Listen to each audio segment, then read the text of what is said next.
Hey guys, my name is Slacker. In this video I'm going to talk to you about the strongest junglers coming into Season 9. So, the meta has become more early game reliant because of the recent jungle scaling nerfs. You know, the camps no longer scale as well as they used to, and the minor item nerfs.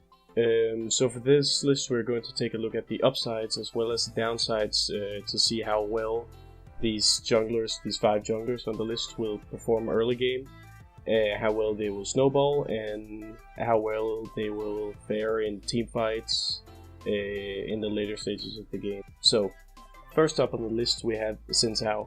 He's been a strong jungler throughout Season 8, and he is one of the junglers who will not take too many hits from this jungle scaling nerf. His upside is that he can gank level 2 and he can really start setting the snowball lead already from after he's taken his red buff. So, example, you go top or mid would be the easiest lanes to gank afterwards. And he's good versus squishy champs, and this partly comes from the Hail of Blades buffs. So now he doesn't have to run phase rush anymore. So the Hail of Blades buffs has made him a lot more bursty, and other than that, his kit is just overloaded early game, so he's very strong and he has good single target CC with the slow from his E, the slow from his W, and the knockup from his Q. And as soon as he hits level 6, of course, he has the knockback. So the downsides to Xin Zhao is that he falls off late game. He falls off kind of hard late game. He can be a strong duelist if you build him that way, which is not the strongest build, but he can. But he won't fare well in team fights later in the later stages of the game. And if you do not snowball, and that later stages of the game will come a lot earlier, so he's already gonna fall off mid game. But the good thing is that he can 1v1 almost every single other jungler out there. So the next champion up on the list is Kayn. The upsides to Kayn is that he has a very fast camp clear, and he's one of the junglers that scales well.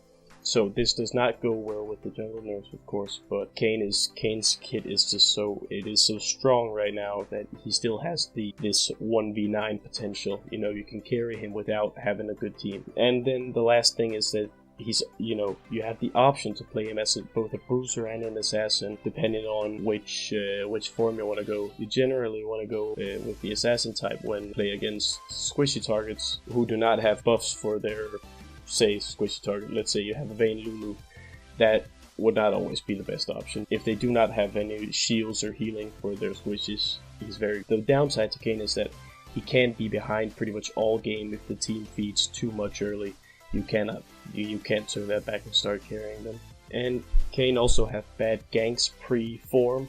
After his form, he gets so much movement speed from his Shadow Assassin form. He'll be and so much damage that you can gank, and he gets the knockup from his Rast form. That one will also become very strong and a good ganker and a good duelist. So next up on the list we have Jarvan, and he has the strong level 2 gank, just like Xin Zhao. So he's also more of an early game focused champion, which is still the champion that is going to fare probably the best in Season 9 because of the nerfs. He's good early game and he has these good bursts, and then the new buff that just hit him with the attack speed update on his E, he'll actually also do more damage for extended durations. Is not that bad either, actually. So, and he's a great team fighter, and that is why I put him on this list. His kit is not, it's good with the CC. He does have lots of CC. He has a slow, a knockup, a multiple person knockup potentially, and he has his ultimate. And the reason why I put him in on this list was primarily because of his team fighting capabilities. You can 1v9 just by hitting the right combo and the right ultimate. The downsides to him is, like I just said, his stats are not too well actually. And that's why you don't see him too much. And the second downside is that he does not scale well, so you'll be forced to play a little more tanky later on in the game.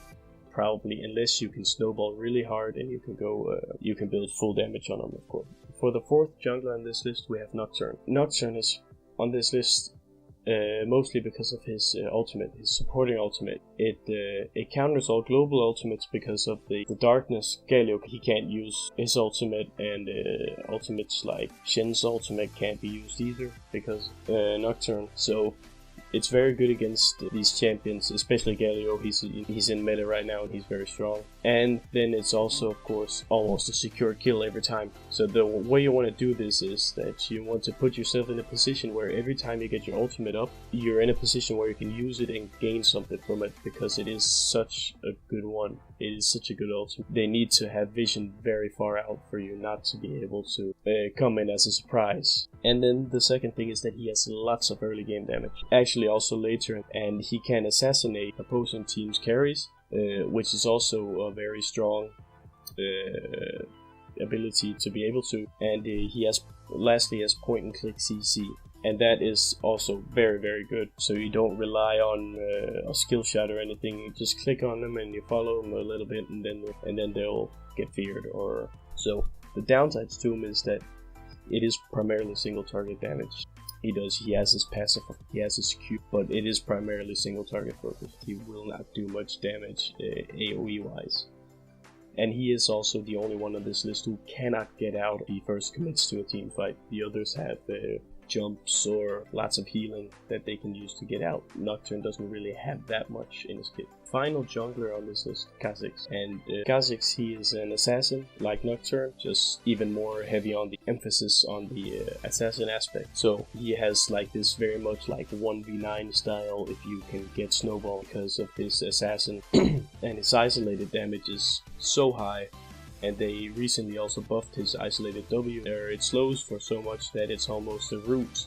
And other than that, Kha'Zix is very forgiving, because you can, after you've entered a fight, you can just ultimate out and then jump away with your E, and then a few seconds later you're ready to go in again. So the downsides for Kha'Zix is that his single target damage is the only thing keeping him pretty much on the list. His AoE damage is not very good. He of course does some kind of AoE damage, but he relies mostly on his isolated Q damage to do the work for him. That is pretty much the only downside to Kha'Zix, but it is also a pretty large one. So that was all for this list. Let me know if you liked it, and if you want to see more, please like and subscribe.